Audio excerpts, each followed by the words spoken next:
What is going on, my homies? We are in the laboratory right now, and I got a very cool mod that I've been playing with, and it has to do with minnow baits and small swim baits. So a couple years ago, I showed you guys a mod that I was doing with these guys, with basically 3.3 Keitech, one of my favorite small swim baits. I'd have like a fish bite off the tail or something like that. They rip up easy, they're ultra soft. And I was doing this mod and getting this kind of interesting action that was very much comparable to a small swim bait, but ever so slightly different and offered a lot more vibration. So I want to show that to you first, and then I want to show you this mod that I sort of transitioned into with minnow dangling baits. And it's something from a tournament standpoint, it sets your deal apart from what a lot of guys are doing, and it gives it kind of a unique action. So first off though, how do you set up this little swim bait mod? You can do it with any small swim bait. The new one from NetBait, it's their little Keitech swim bait, little kind of slim, very finesse swim bait. I also have one of my favorites. This is the Cast Prodigy, kind of a replica to an extent of a Keitech, but a much more durable body to it. You can do it with any of these. I'm gonna show you with the Cast real quick. What you actually do is you cut the tail off. I know this is sacrilege, but you actually cut the tail off, or if a fish rips it off, you can save those baits. What you end up with is just that kind of like flat side. Now there's two different ways I'm doing this. If you have dirtier water or you want the bait to ride up a little more, I'm actually using a little bigger Colorado blade. Just these are simple kind of little terminal sort of, I don't know, mod accessories that you can find on Tackle Warehouse. Has this little screw lock on it. You can kind of see where this is going. Basically what we do is we take this and we screw it into the cut off tail on the back so that it's embedded all the way in the bait.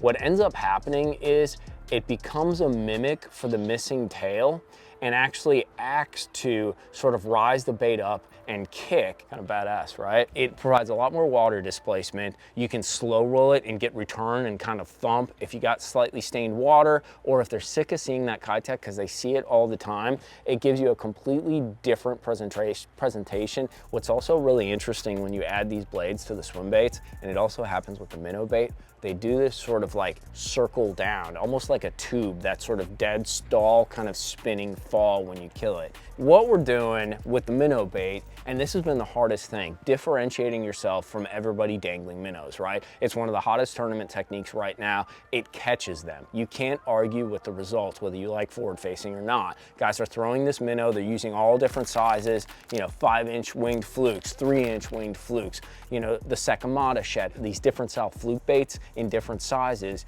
to do this minnow dangling presentation. So how do you differentiate yourself from everybody else's deal?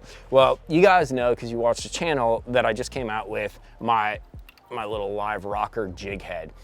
It's a weird kind of jig head, but it's sort of a dual function Ned head, scrounger, as well as kind of minnow presentation rocking jig. It has kind of a unique design, a little fin on the top, that flat side to give it kind of a unique kind of rocking swimming action.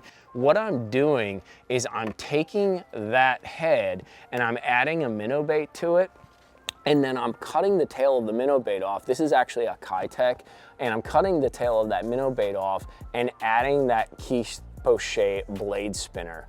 And I'm getting kind of an interesting presentation. And we actually dumped these lures in the pool to see what they actually look like. And what I found that was super interesting with this is I kind of suspected that I was losing that sort of rocking minnow action when I added that blade, because a lot of times that tail will help that bait to rock back and forth and get that sort of that shimmying action. What happened when we actually added the blade, especially to this live rocker head, is we didn't lose that rocking action. That action was retained, and I think it had a lot to do with the live rocker head. So what you're getting is sort of that flash and that sort of minnow sort of dynamic tail, but at the same time, you're not losing some of that rocking back and forth action that you normally get with that, you know, that soft Japanese shake presentation when you're doing the minnow presentation. I thought it was super cool, and I've caught some big ones on it. It's a different way to present the same thing. We're always looking for variations, and this is a perfect variation of exactly that. And it really gives it kind of a more interesting fall, because when it's falling, once again, it's doing this sort of like circular motion, and then that blade, usually with that minnow, it's like a super really good straight tail. It's not really swimming down to the bottom. So what you're doing is when you're doing that sort of that tight line and that stall, you're actually getting that blade to spin. So as it's going down, it's not only doing that spinning like a tube, but it's also, you know, flecking that blade. That blade is spinning and flashing as it's going down. And one of the hardest things to do is get some of these fish to bite on the drop versus staying over their heads. So it gives you a different dynamic to present that minnow when you're actually fishing it, and they don't disregard it nearly as much when you're killing it. Cool variation to try. You can do it with literally any minnow and any small swim bait that you have, whether it's a Keitech, whether it's a cast, whether it's, you know, an American Bait Works, you know, the Hex-Tech from NetBait.